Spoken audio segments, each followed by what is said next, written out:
주님, 고난의 신비를 깨닫고자 부활의 권능에 참여하고자 다시금 예수님의 십자가를 바라봅니다.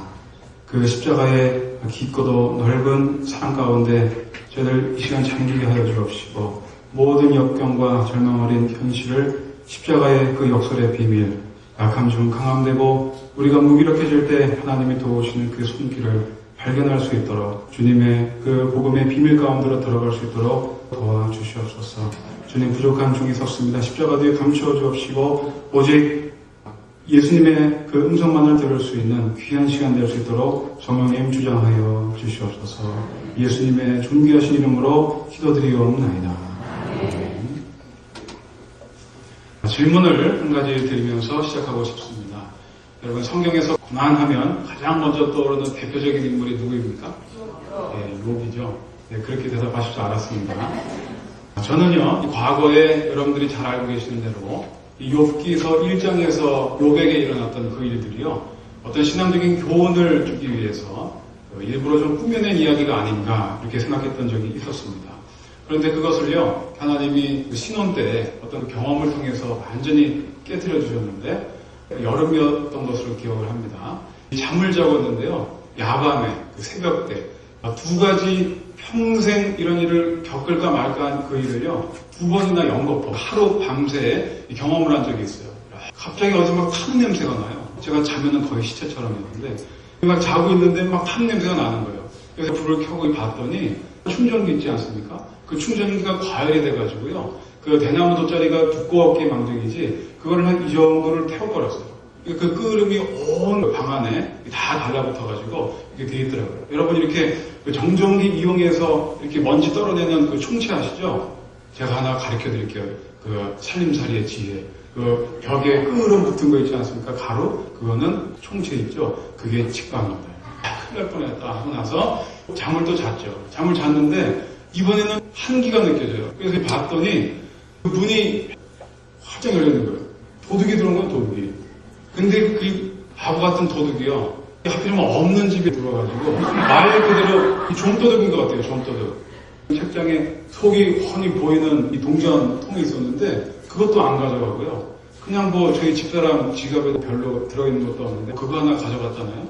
여러분, 하룻밤새요 집에 불이 나고요, 그 다음에 연거푸서 도둑을 만났어요. 여러분, 저는 그 이후에요, 요나서에서 요나가 물고기 뱃속에 이렇게 들어가지 않습니까? 그거는 물어보지도 않고 믿기로 작정했습니다. 있을 수 있습니다.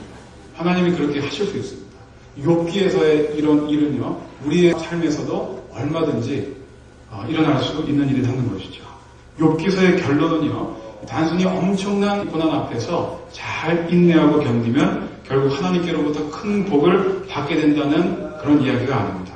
그렇게 될 때 우리는 이 욥기서가 전하고 있는 메시지의 이 상당 부분을 놓치게 된다는 것입니다. 사실 욥기는 그 이상의 것들을 말하고 있는 책이고, 우리의 신앙과 삶이 더 깊어지기 위해서는 반드시 통과해야 하는 책이 바로 욥기서입니다. 욥기를 통해서 하나님은 고난의 현장에서 우리가 하나님을 믿는다고 할 때 그 믿음의 이유와 본질, 그리고 우리의 자세가 어떠해야 하는가에 대해서 말씀하고 계신다. 바로 그런 면에서 욥기는 참으로 중요한 책이다. 한편 이 욥기라는 책은 이 개방적인 책인 동시에 폐쇄적인 책이다, 이렇게 말씀드릴 수가 있어요. 무슨 말이냐 하면은 이 고난이 하나님의 주권적인 섭리, 즉 신비에 속한 일인 까닭에 우리는 고난에 대해서 어떠한 해석이든지 자유롭게 내놓을 수 있지만, 이 동시에 이것이야말로 유일한 정답이다라고 함부로 주장할 수 없도록 만드는 책이 욥기서이다 하는 것입니다. 이 욥기를 보게 되면요, 특히 욥과 같은 이 절망적인 상황에 처하게 되었을 때 우리가 하나님을 과연 어떠한 분으로 생각하고 있는가 하는 것이 관건이다 하는 것을 알 수 있습니다. 여기서 이 절망적인 상황이다 이렇게 표현을 할 때는 처절할 정도로 하나님과의 단절감을 느끼는 상황을 일컫습니다. 이것이 우리에게 가장 힘든 거예요. 욥이 23장 8절로 9절에서 자신의 심경을 어떻게 고백을 하냐면요, 이렇게 얘기합니다. 그런데 내가 앞으로 가도 그가 아니 계시고 뒤로 가도 보이지 아니하며 그가 왼편에서 일하시나 내가 만날 수 없고 그가 오른편으로 돌이키시나 배울 수 없구나. 이런 경험을 해보신 분이 있으십니까? 하나님은 욥과 분명히 가까이 계실 터이지만 하나님과 단절된 상태를 경험하고 있습니다. 완전히 고립되어 있어서 부르짖어도 응답하시지 않는 상태입니다. 욥이 그 상황에서 유일하게 붙잡고 있는 분은 오직 하나님 한 분이심에도 불구하고 그러나 하나님을 만날 수 없는 상황, 단절감이요. 바로 예수님이 십자가를 지셨을 때 가장 고통스러워하셨던 부분이에요. 아버지, 왜 나를 버리시나이까? 제가 청년 때요, 참 잘해주시던 누님 한 분이 계셨어요.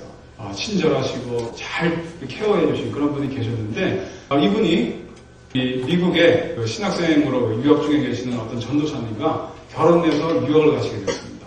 그리고 나서 시부모님이 얼마나 자기를 잘해주는지 이렇게 전해 듣고 이 소식을 간간히 들었는데, 어느 날 이 누님이 미국에서 돌아가셨다는 얘기를 들었어요. 임신 9개월째였습니다. 미국이라는 나라는 땅덩어리가 크지 않습니까? 워낙 넓다 보니까 이사를 한번 가는데요. 10시간 넘게 운전을 하면서 가는 거예요. 짐을 실은 차를 가지고. 그래서 거의 다 도착했을 무렵에 항상 운전이라는 것은 다 도착을 했을 때 긴장이 풀어질 때가 또 조심해야 되는 부분인 것 같아요. 그때 그 전도사님의 형님과 운전대를 바꾼 거예요. 바꿔가지고 임신 9개월에 만삭 때요. 그 형님과 누님이 그 자리에서 직사하셨어요. 이 장례를 치룰 때에 뭐라고 어떻게 위로를 할 수가 없겠다. 성경에서도 이런 답답한 속마음을 토로한 많은 경험들이 있는데 하박국 2장 1절로 2절 말씀을 보게 되면요. 이스라엘이 언약 백성임에도 불구하고 왜 이스라엘의 이 많은 이 불법자들과 횡포자들이 득세하는 것을 하나님 보고만 계십니까? 어느 때까지입니까? 여호와여 내가 부르짖어도 주께서 듣지 아니하시니 어느 때까지니까? 내가 강포를 인하여 외쳐도 주께서 구원치 아니하시나이다. 이렇게 심경을 토로했습니다. 이런 사면 초과의 상황, 하나님과의 단절감을 깊이 느끼는 그런 상황이 우리의 인생 가운데는 있다는 것입니다. 그런데 이 과거 여러분들에게도 만약 이러한 경험이 있었다면 여러분 주변에서 가장 얄미웠던 사람들이 아마 있었을지 몰라요. 어떤 사람들이었을까요? 오늘 욥기를 보게 되면은 욥의 세 친구들이 그러하죠. 위로하겠다 하시고 와가지고는 괜히 긁고만 가는 거예요. 이 욥의 세 친구들과 같은 사람은 한마디로 정답만 말하는 사람들이에요. 누가 정답을 모릅니까? 누가 정답을 모르냐고요. 그런데 정답이 납득이 안 되고 도무지 위로가 안 되고 오히려 분노의 근거가 될 때도 있다는 사실을 이해하지 못한 채 정답만 주저리 이야기하는 사람들. 이 사람들 참 얄밉고요. 도움이 안 된다는 것이죠.